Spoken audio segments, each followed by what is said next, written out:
Hello बच्चों, स्वागत है आप लोग का आपके अपने यूट्यूब चैनल ड्रीम एजुकेशन में। और आज हम आप लोग के लिए लेकर आए हैं क्लास 10वीं के राजनीति शास्त्र विषय के चैप्टर 3, जिसका नाम है लोकतंत्र में प्रतिस्पर्धा एवं संघर्ष। इस चैप्टर के महत्वपूर्ण ऑब्जेक्टिव क्वेश्चंस, और इसमें इतने अच्छे क्वेश्चंस हैं कि आपको एक भी क्वेश्चन एग्जाम में यहाँ से छूटेगा नहीं, इसलिए इस वीडियो को पूरा अवश्य देखें। ठीक है, शुरू करते हैं इस वीडियो को। भारतीय लोकतंत्र में सत्ता के विरुद्ध जन आक्रोश किस दशक में आरंभ हुआ था? तो इसका सही आंसर हो जाएगा 1970 के दशक में, क्योंकि आपको पता होगा कि 1975 में भारत में आपातकाल लगा था, जिसको इमरजेंसी कहते हैं, इंदिरा गांधी के शासनकाल में।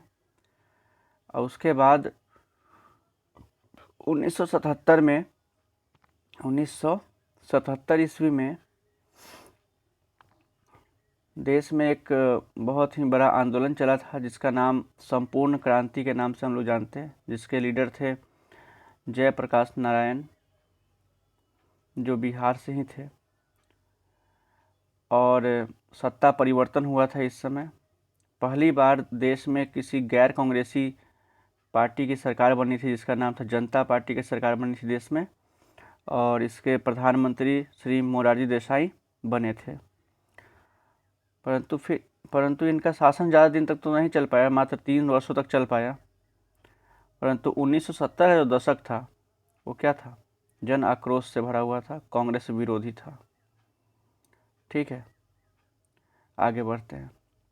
दूसरा सवाल है, 2011 में भ्रष्टाचार के विरुद्ध आंदोलन का नेतृत्व किसने किया था? तो इसका आंसर हो जाएगा अन्ना हजारे ने। तीसरा सवाल है, बिहार में संपूर्ण क्रांति का नेतृत्व निम्नलिखित में से किसने किया? तो संपूर्ण क्रांति का नेतृत्व जयप्रकाश नारायण ने किया था। अगला प्रश्न है, बिहार में छात्र आंदोलन की शुरुआत करने वाले कौन थे?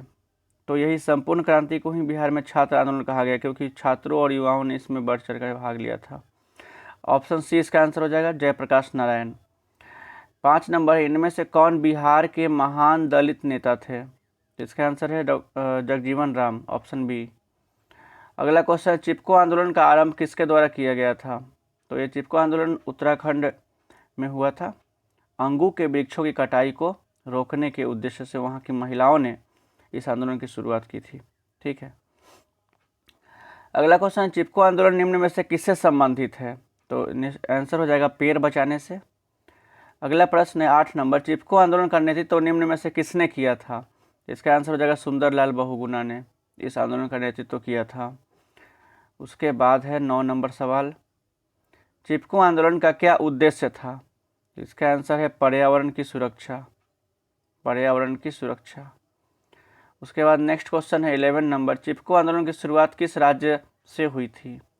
तो इसका आंसर है उत्तराखंड से। अगला प्रश्न है, भारतीय किसान दिवस कब मनाया जाता है? तो इसका आंसर है 23 दिसंबर को, 23 दिसंबर को। अगला सवाल है, 16वीं लोकसभा चुनाव किस वर्ष हुआ था? तो इसका आंसर हो जाएगा 2014 में, 2014 में। अगला प्रश्न है 13 नंबर, डॉक्टर मेधा पाटकर घनिष्ठ रूप से किससे जुड़ी हुई थी? तो इसका आंसर हो जाएगा नर्मदा बचाओ आंदोलन, ऑप्शन सी। नर्मदा बचाओ आंदोलन का नेतृत्व किया था डॉक्टर मेधा पाटकर ने। अब ये कैसा आंदोलन था? तो नर्मदा नदी पर बहुत सारे बांध बनाने का एक प्रोजेक्ट आया था, उसके विरुद्ध, क्योंकि इनका मानना था कि इससे कई गांव जो है जलमग्न हो जाएंगे और बहुत नुकसान होगा। 14 नंबर है, नर्मदा घाटी परियोजना किन राज्यों से संबंधित है? तो इसका आंसर हो जाएगा गुजरात, महाराष्ट्र और मध्य प्रदेश। गुजरात, महाराष्ट्र और मध्य प्रदेश, यानी ऑप्शन डी इसका आंसर हो जाएगा। ठीक है, माने इन राज्यों से होकर नर्मदा घाटी जो है, नर्मदा नदी गुजरती है, तो इस पर जो परियोजना लगा वो इन राज्यों से संबंधित है। कई वर्षों तक नर्मदा नदी के जल विवाद भी चला है, जो बाद में इसका सुप्रीम कोर्ट द्वारा इसका फैसला हुआ। तो ये है, इसका आंसर हो जाएगा गुजरात, महाराष्ट्र और मध्य प्रदेश। अगला प्रश्न है 15 नंबर, तारी विरोधी आंदोलन निम्न में से किस प्रांत में शुरू हुआ था? तो इसका आंसर है आंध्र प्रदेश में। 16 नंबर सवाल है, किस राज्य से हिंदी को राष्ट्रभाषा बनने के विरुद्ध आंदोलन की शुरुआत हुई? तो इसका आंसर हो जाएगा तमिलनाडु से। तमिलनाडु से। अगला प्रश्न है, दलित वर्ग को समाज में एक गरिमापूर्ण स्थान दिलाने का प्रयास निम्न में से किसने किया था? तो इसका सही आंसर हो जाएगा डॉक्टर भीमराव अंबेडकर। डॉक्टर भीमराव अंबेडकर। अगला प्रश्न है, दलित पैंथर्स नामक संगठन किस राज्य से संबंधित है? बहुत महत्वपूर्ण क्वेश्चन है। इसका आंसर है महाराष्ट्र में। इस संस्था के माने संगठन की स्थापना 1972 में हुई थी। ठीक है, आगे ये सवाल भी आपको मिल ही जाएगा। अगला सवाल है, भारत में हुए 1977 के आम चुनाव में किस पार्टी को बहुमत मिला था? तो इसका आंसर हो जाएगा जनता पार्टी को। जनता पार्टी को। अगला प्रश्न है, नर्मदा बचाओ आंदोलन किससे संबंधित है? आंसर हो जाएगा पर्यावरण से। उसके बाद है 21 नंबर, भारत में पहली बार केंद्र में गैर कांग्रेसी सरकार कब बनी थी? तो इसका आंसर है 1977 में। अगला प्रश्न है, वर्ष 1975 में भारतीय राजनीति में किस प्रकार यह जाना जाता है? मतलब वर्ष 1975 भारतीय राजनीति में किस प्रकार जाना जाता है, किस लिए जाना जाता है? तो उस वर्ष हुआ क्या था, इसे को देखते हैं। पहला ऑप्शन है इस वर्ष आम चुनाव हुए थे। नहीं, गलत है। श्रीमती इंदिरा गांधी प्रधानमंत्री बनी थी। नहीं, ये भी गलत है। और ऑप्शन सी है, देश के अंदर आपातकाल लागू हुआ था।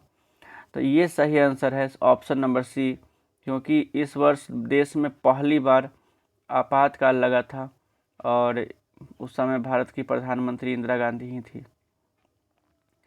अगला सवाल है 23 नंबर, लोकसभा में निर्वाचन हेतु कुल सीटों की संख्या कितनी है? लोकसभा में निर्वाचन हेतु कुल सीटों की संख्या कितनी है? तो इसका हो जाएगा 543। 543 ऑप्शन सी। 24 नंबर है, बिहार में जयप्रकाश नारायण के नेतृत्व में आंदोलन कब हुआ था? तो इसका आंसर है ऑप्शन सी 1974 में। यानी 1974 में स्टार्ट हुआ था छात्र आंदोलन और ये धीरे धीरे पूरे देश में फैल गया 1975 तक, जिसे रोकने के लिए इंदिरा गांधी ने इमरजेंसी तक लागू किया। ठीक है, तो जिसके परिणाम स्वरूप इनको सत्ता से हाथ धोना पड़ा, मतलब सत्ता इनको खोनी पड़ी। 1977 के आम चुनाव में बुरी तरह कांग्रेस पराजित हुई। ठीक है, 25 नंबर सवाल है, चिपको आंदोलन निम्नलिखित में से किससे संबंधित नहीं है? तो इसका सही आंसर हो जाएगा कांग्रेस पार्टी के विरोध से। यानी ये ऑप्शन गलत है, बाकी तीनों ऑप्शन इसमें से सही है। अंगूर कह रहे हैं, हाँ, के वृक्ष काटने की अनुमति से, अंगूर नहीं, अंगू के वृक्ष होगा ना, अंगू होगा। ठीक है, कोई अंगू का वृक्ष होता है वो। इसके बाद है आर्थिक शोषण से मुक्ति से भी, शराबखोरी के विरुद्ध आवाज़ से भी। ये तीनों सही आंसर है, लेकिन एक है जो इसमें नहीं है, कांग्रेस पार्टी के विरोध से। अगला सवाल है 26 नंबर, दलित पैंथर्स के कार्यक्रम में निम्नलिखित में से कौन संबंधित नहीं है? दलित पैंथर्स के कार्यक्रम से निम्नलिखित में से कौन संबंधित नहीं है? तो इसका आंसर हो जाएगा औद्योगिक मजदूर के शोषण से मुक्ति। यानी इसका ऑप्शन ए अगर देखा जाए तो सही है, जाति प्रथा के उन्मूलन। दूसरा है दलित सेना का गठन। तीसरा है भूमिहीन गरीब किसानों की उन्नति। ये तीनों से संबंधित है दलित पैंथर्स, बट चौथा जो ऑप्शन है औद्योगिक मजदूरों के शोषण से मुक्ति, इससे संबंधित नहीं है। ठीक है, आगे है 27 नंबर, भारत में आपातकाल किस वर्ष लागू हुआ? तो इसका आंसर हो जाएगा 1975 में। ठीक है, 1975 में। अगला प्रश्न है, राष्ट्रीय पुनर्वास नीति कब लागू की गई? राष्ट्रीय पुनर्वास नीति कब लागू की गई? तो इसका आंसर हो जाएगा 2003 में। ठीक है, 2003 में। इसके बाद है 29 नंबर सवाल देखते हैं। नर्मदा बचाओ आंदोलन का गठन कब हुआ था? नर्मदा बचाओ आंदोलन का गठन कब हुआ था? तो इसका आंसर हो जाएगा 1988-89 में, ऑप्शन नंबर सी। 1991 के बाद 1991 के आम चुनाव में कांग्रेस ने क्या नारा दिया था? 1971 के आम चुनाव में कांग्रेस ने क्या नारा दिया था? तो इसका आंसर है गरीबी हटाओ का। गरीबी हटाओ का नारा इसमें कांग्रेस ने दिया था, जिसमें इंदिरा गांधी मुख्य लीडर थी। तो इंदिरा गांधी ने गरीबी हटाओ का नारा दिया था। ये भी सवाल पूछा जाता है कि गरीबी हटाओ का नारा किसने दिया था? तो आंसर हो जाएगा इंदिरा गांधी। सूचना का अधिकार आंदोलन की शुरुआत कहाँ से हुई थी? तो इसका आंसर है राजस्थान से। सूचना का अधिकार आंदोलन की शुरुआत राजस्थान से हुई थी, और पहली बार सूचना का अधिकार कानून भी राजस्थान में ही बनाया गया था। आपको बता दें, यह 2004 में यह कानून लागू हुआ था। ठीक है, आगे मिल जाएगा सवाल तो अच्छा है, नहीं तो आपको हम बताते चल ही रहे हैं। आगे है 32 नंबर। उस कानून का नाम बताइए जो एक जन आंदोलन के द्वारा प्राप्त किया गया। तो इसका आंसर है सूचना का अधिकार कानून। संपूर्ण क्रांति का उद्देश्य क्या था? बहुत बेहतरीन सवाल है। संपूर्ण क्रांति का उद्देश्य क्या था? ऑप्शन लोकतंत्र की स्थापना, दूसरा ऑप्शन निर्वाचित सरकार को बदलना, तीसरा ऑप्शन है सैनिक तंत्र की स्थापना करना, या चौथा ऑप्शन है इनमें से कोई नहीं। तो इसका आंसर हो जाएगा निर्वाचित सरकार को बदलना, क्योंकि सरकार की नीतियों से देश असंतुष्ट था, जिसमें बदलाव की मांग पूरे देश में उठी। 34 नंबर है। निम्न में से कौन सा किसान यूनियन के नेता थे? तो आंसर है इसका महेंद्र सिंह टिकैत, ऑप्शन सी। किसके नेतृत्व में 1977 में जनता पार्टी की सरकार का गठन किया गया? मोरारजी देसाई। इसके बारे में हम बताए भी है, ये भारत के पहले गैर कांग्रेसी प्रधानमंत्री बने थे, मोरारजी देसाई। 36 नंबर है। भारत में गणतांत्रिक संविधान को कब अंगीकार किया गया, यानी कब अपनाया गया? तो इसका आंसर हो जाएगा 26 जनवरी 1950 को, जब भारत में गणतांत्रिक संविधान को अपनाया गया, यानी भारत को गणतंत्र बना, माने संविधान लागू हुआ इस दिन को। ठीक है, 26 जनवरी 1950 को, जिसके बाद से भारत में 26 जनवरी को हम लोग गणतंत्र दिवस के रूप में मनाते हैं। बोलीविया में जनसंघर्ष का मुख्य कारण क्या था? तो इसका आंसर है पानी की कीमतों में वृद्धि होने से। पानी की कीमतों में वृद्धि होने से बोलीविया में जनसंघर्ष का मुख्य कारण यही था। अगला सवाल है 38 नंबर। किस वर्ष राजा ज्ञानेंद्र के खिलाफ जन आंदोलन की शुरुआत नेपाल में हुई थी?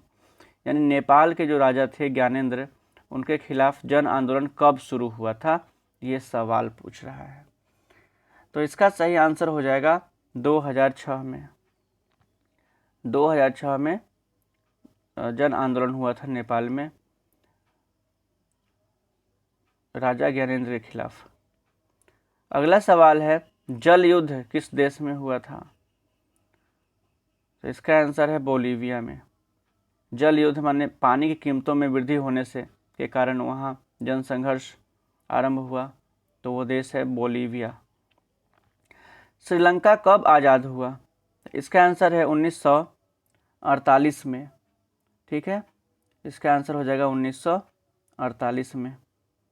अगला सवाल है म्यांमार का प्राचीन नाम क्या था? तो इसका आंसर हो जाएगा वर्मा, ऑप्शन बी है बर्मा। 42 नंबर है। विश्व का सबसे बड़ा लोकतांत्रिक देश कौन है? विश्व का सबसे बड़ा लोकतांत्रिक देश कौन है? तो इसका आंसर है भारत। अगला प्रश्न है आंग सान सू की ने किस देश में लोकतंत्र की वापसी के लिए आंदोलन किया था? यानी आंग सान सू की जो थे वो किस देश के महान नेता थे कह सकते हैं? तो हो गया म्यांमार। इसका आंसर हो जाएगा ऑप्शन सी। बांग्लादेश कब स्वतंत्र हुआ था? तो इसका आंसर है 1971 में। बांग्लादेश कब स्वतंत्र हुआ था? इसका आंसर हो जाएगा 1971 ईस्वी में, जिस समय भारत और पाकिस्तान का युद्ध हुआ और बांग्लादेश को भारत ने आज़ादी दिलाई। ठीक है, अगला प्रश्न है 45 नंबर। नेपाल में वर्तमान समय में किस प्रकार की शासन व्यवस्था है? तो इसका आंसर है वर्तमान समय में वहाँ लोकतंत्र है। नेक्स्ट क्वेश्चन है, नेपाल में लोकतंत्र की पुनः स्थापना कब हुई थी? तो इसका आंसर है 2006 में। नेक्स्ट क्वेश्चन है, नेपाल में सप्तदलीय गठबंधन का मुख्य उद्देश्य क्या था? 7 दलों ने गठबंधन करके एकमात्र उद्देश्य से वहाँ लड़ाई लड़ी, जिसका नाम है, माने इसका उद्देश्य था लोकतंत्र की स्थापना करना। इसका उद्देश्य था लोकतंत्र की स्थापना करना। राजनीतिक दलों की नींव सर्वप्रथम किस देश में पड़ी? तो इसका आंसर है ब्रिटेन में। ब्रिटेन में सबसे पहले राजनीतिक दलों की नींव पड़ी, यानी राजनीतिक दलों की स्थापना लोकतांत्रिक ढंग से ब्रिटेन में सबसे पहले पड़ी। बहुत ही बेहतरीन क्वेश्चंस का सेट है आप लोगों के लिए। इस तरह से वीडियोज़ आपके इस चैनल पे बहुत सारे पड़े हैं जो आप लोग जाकर देख सकते हैं। प्लेलिस्ट भी आप लोग को अवेलेबल करा दिया गया है। बहुत ही बेहतरीन क्वेश्चंस का सेट है। मुझे पूरा उम्मीद है कि एक भी सवाल आपके एग्ज़ाम में इससे बाहर से तो नहीं आएंगे। तो ज़रूर अगर हो सके तो ज़रूर इस वीडियो को पूरा और देखें, और जितने भी वीडियो हमारे चैनल पे आ रहे हैं उसको भी देखें, क्योंकि आगे आने वाले समय में सारे सब्जेक्ट का चैप्टर वाइज ऑब्जेक्टिव आपको यहाँ पे अवेलेबल हो जाएंगे, साथ ही साथ मॉडल सेट भी अवेलेबल हो जाएंगे। ठीक है, तो इस सवाल का जो उत्तर था वो था ब्रिटेन। ठीक है, आगे बढ़ते हैं। 49 नंबर है, किस देश में बहुदलीय व्यवस्था नहीं है? बहुदलीय व्यवस्था नहीं है, तो वो आंसर है इसका ब्रिटेन ही, क्योंकि यहाँ पे सिर्फ 2 ही दल होते हैं, एक और दूसरा, मतलब 2 ही पार्टियों के बीच यहाँ चुनाव की प्रक्रिया होती है। एक का नाम है लेबर पार्टी और दूसरा है डेमोक्रेटिक पार्टी। हाँ, अब है 50 नंबर, राजनीतिक दल का आशय है। राजनीतिक दल का आशय किससे है? व्यक्तियों के समूह से। ठीक है, अगला सवाल है, निम्नलिखित में से किसे लोकतंत्र का प्राण कहा जाता है? बहुत ही ज़्यादा महत्वपूर्ण सवाल है। लोकतंत्र का प्राण किसे कहा जाता है? तो इसका आंसर हो जाएगा राजनीतिक दलों को। राजनीतिक दलों को लोकतंत्र का प्राण कहा जाता है। अगला सवाल है 52 नंबर, निम्नलिखित में से कौन सा प्रमुख उद्देश्य प्रायः सभी राजनीतिक दलों का होता है? तो बिल्कुल सत्ता प्राप्त करना। हर राजनीतिक दल चाहता है कि कभी न कभी उस सत्ता में आए, है ना, यही इसका मुख्य उद्देश्य होता है। 53 नंबर है, निम्नलिखित में से कौन सा विचार लोकतंत्र में राजनीतिक दलों में से मेल नहीं खाता है? कौन सा विचार राजनीतिक दलों से मेल नहीं खाता है? चलिए इसका ऑप्शन को पढ़ते हैं। पहला है, राजनीतिक दल लोगों की भावनाओं एवं विचारों को जोड़कर सरकार के सामने रखता है, ये सही है। दूसरा है, राजनीतिक दल देश में एकता और अखंडता को स्थापित करने का एक साधन है, यह भी सही है। ऑप्शन सी है, देश के विकास के लिए सरकारी नीतियों में राजनीतिक दल बाधा उत्पन्न करता है, ये गलत ऑप्शन है। मतलब यही आंसर इसका सही हो जाएगा, क्योंकि पूछ रहा है कौन नहीं है, तो यही जो है ये कथन सही नहीं है जो इसका आंसर होगा। ठीक है, आगे बढ़ते हैं। 54 नंबर, निम्न में से कौन सा कार्य राजनीतिक दल नहीं करता है? तो ऑप्शन से समझ में आ जाएगा, चुनाव लड़ना तो राजनीतिक दल करता ही है, ये तो करता ही है। सरकार की आलोचना करना, ये भी करता है। जो विपक्षी दल होता है वो सरकार की आलोचना भी करता है अगर कुछ कमियां हैं तो। प्राकृतिक आपदा से में राहत से और अफसरों की बहाली संबंधित कार्य, तो इसका सही आंसर हो जाएगा अफसरों की बहाली संबंधी कार्य जो है राजनीतिक दल नहीं करता है। यह देश की जो संस्थाएं होती है उसके जिम्मे होता है, न कि राजनीतिक दल के। अगर राजनीतिक दल जो है अफसरों की बहाली करने लग जाए तो लोग अपने ही लोगों को उच्च पदों पर भर देंगे, है ना। ऐसा नहीं होता है। ब्रिटेन में गौरवपूर्ण क्रांति कब हुई थी? तो इसका आंसर है 1688 में। अगला सवाल है 56 नंबर, इनमें किस देश में एक दलीय व्यवस्था है? एक दलीय व्यवस्था वाला देश चीन है।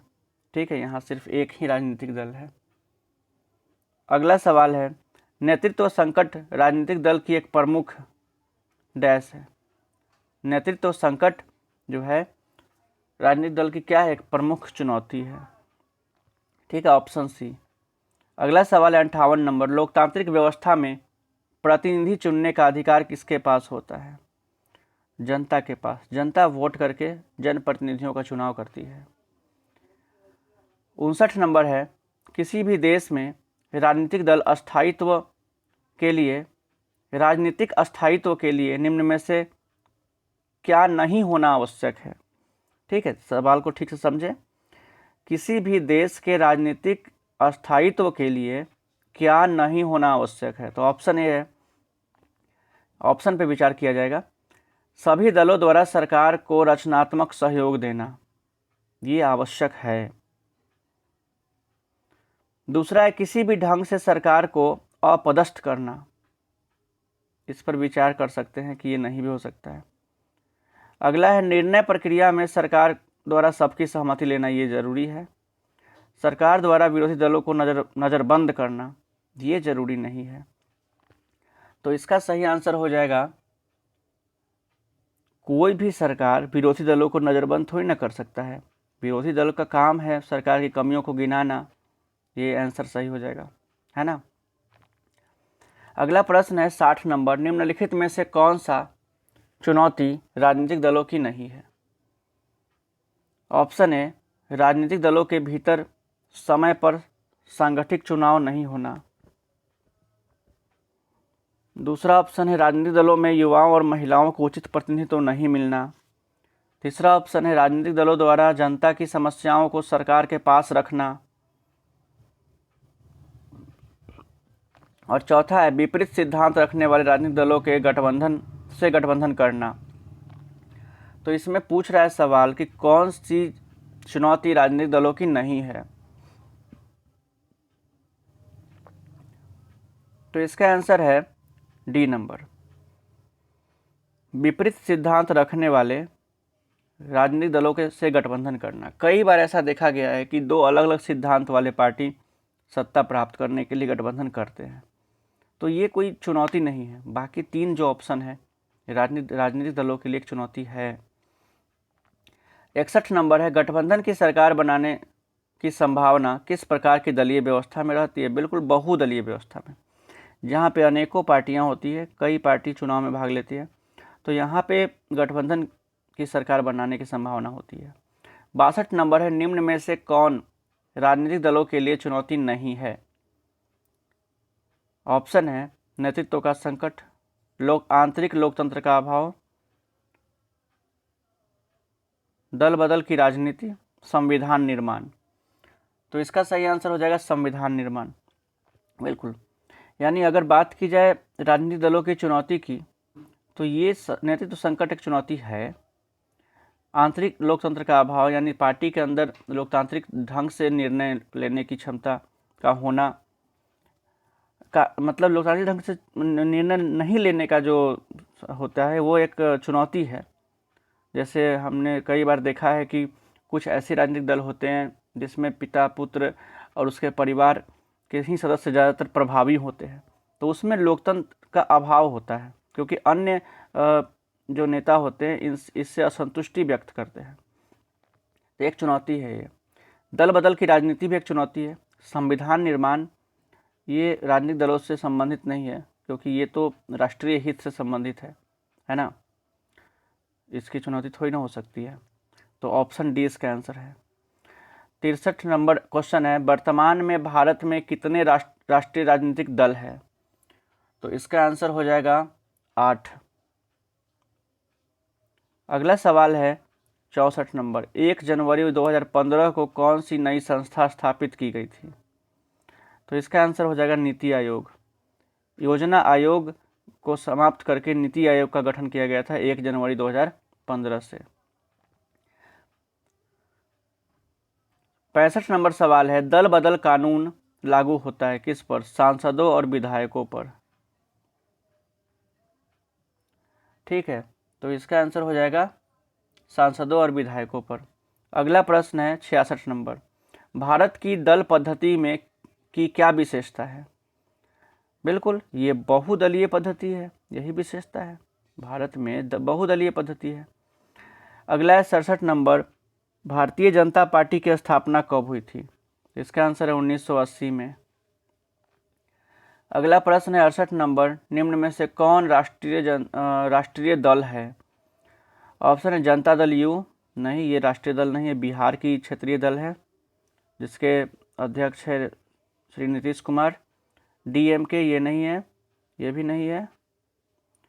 लोक जनशक्ति पार्टी ये भी क्षेत्रीय दल है। भारतीय जनता पार्टी जो है ये राष्ट्रीय राजनीतिक दल है। ठीक है, अगला प्रश्न है 69, राजनीतिक दलों को मान्यता और उसका चिन्ह किसके द्वारा प्रदान किया जाता है? तो इसका आंसर है निर्वाचन आयोग द्वारा। अगला प्रश्न है 70 नंबर, निम्नलिखित राजनीतिक दलों में कौन क्षेत्रीय दल है? क्षेत्रीय दल कौन सा है? तो इसका आंसर हो जाएगा तृणमूल कांग्रेस। तृणमूल कांग्रेस जो है पश्चिम बंगाल की एक क्षेत्रीय दल है जिसके अध्यक्ष है ममता बनर्जी, जो कई वर्षों से लगातार पश्चिम बंगाल की मुख्यमंत्री अभी तक है। भारत के मुख्य निर्वाचन आयुक्त की नियुक्ति कौन करता है? तो इसका आंसर हो जाएगा राष्ट्रपति। राष्ट्रपति द्वारा मुख्य निर्वाचन आयुक्त की नियुक्ति होता है। 72 नंबर है, जनता दल यू नामक राजनीतिक दल का चुनाव चिन्ह क्या है? इसका आंसर है तीर छाप, क्योंकि नीतीश कुमार की यह पार्टी है, तीर छाप है। ठीक है, संप्रति केंद्र में किसकी सरकार है? यानी वर्तमान में अभी केंद्र में किसकी सरकार है? तो इसका आंसर हो जाएगा एनडीए की। यानी हम एनडीए बोलेंगे क्योंकि एक भारतीय जनता पार्टी एक अकेले सरकार नहीं है, एक गठबंधन की सरकार है जिसका नाम है एनडीए। भले भारतीय जनता पार्टी का ही एक गठबंधन है जिसमें मुख्य पार्टी यही है, परंतु एनडीए की सरकार है वर्तमान में। ठीक है, अगला सवाल है, एनडीए का मतलब होता है, इसका हिंदी होता है राष्ट्रीय जनतांत्रिक मोर्चा। ठीक है, 74 नंबर है, केंद्र में जनता पार्टी की सरकार कब स्थापित हुई? इसका आंसर है ऑप्शन नंबर डी 1977 में। अगला प्रश्न है 2014 की लोकसभा में चुनाव में किस दल को स्पष्ट बहुमत मिला था? तो इसका आंसर हो जाएगा भारतीय जनता पार्टी को स्पष्ट बहुमत मिला था। अगला सवाल है, भारतीय राष्ट्रीय कांग्रेस की स्थापना कब हुई थी? तो इसका आंसर है इसका आंसर है 1885 में। भारतीय राष्ट्रीय कांग्रेस की स्थापना 1885 में हुई थी। इनमें से कौन राष्ट्रीय पार्टी है? राष्ट्रीय पार्टी कौन सा है? भारतीय राष्ट्रीय Congress, Bharatiya Janata party, option C Janata Dal you, या ऑप्शन डी ए और बी दोनों। इसका आंसर हो जाएगा ए और बी दोनों। 78 नंबर सवाल है, भारतीय जनता पार्टी के प्रथम अध्यक्ष कौन थे? भारतीय जनता पार्टी के प्रथम अध्यक्ष कौन थे? तो इसका आंसर हो जाएगा Atal Bihari Vajpayee. Option number D हो जाएगा इसका आंसर, अटल बिहारी वाजपेयी।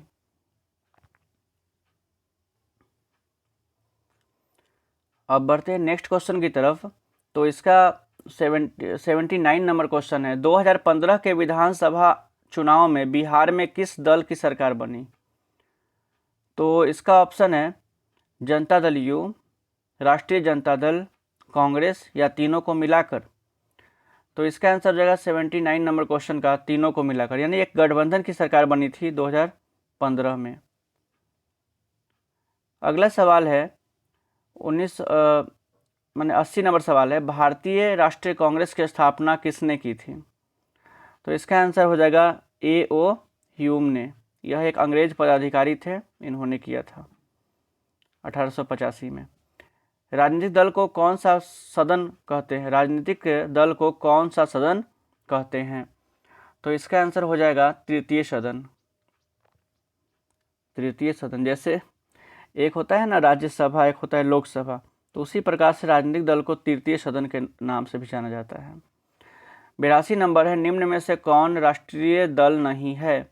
भारतीय जनता पार्टी ये है राजनीतिक दल,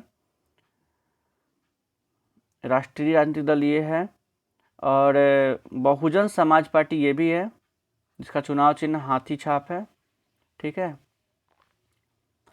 लोक जनशक्ति पार्टी ये क्षेत्रीय दल है, भारतीय जनता पार्टी राष्ट्रीय राजनीतिक दल है। तो इसका आंसर हो जाएगा ऑप्शन नंबर सी। ठीक है, आगे बढ़ते हैं। 83 नंबर है, बहुजन समाज पार्टी के संस्थापक कौन थे? बहुजन समाज पार्टी के संस्थापक थे, ऑप्शन बी है कांशीराम। अभी वर्तमान में इस पार्टी के अध्यक्ष हैं मायावती, जो यूपी से चुनाव लड़ती है, उत्तर प्रदेश से। आगे है 84 number, Janata Dal United party का गठन कब हुआ था? इसका आंसर है 1999 में। जनता दल यू मतलब उसी जनता दल यूनाइटेड को कहा जाता है। नीतीश कुमार इसके अध्यक्ष है अभी वर्तमान इस पार्टी के। 85 नंबर, 17वीं लोकसभा का चुनाव किस वर्ष हुआ था? 17वीं, अगर 16वीं 14 में हुआ था तो 14/5/19 में हुआ था 17वीं लोकसभा चुनाव। ठीक है, इस तरह से भी समझ जाएंगे आप लोग।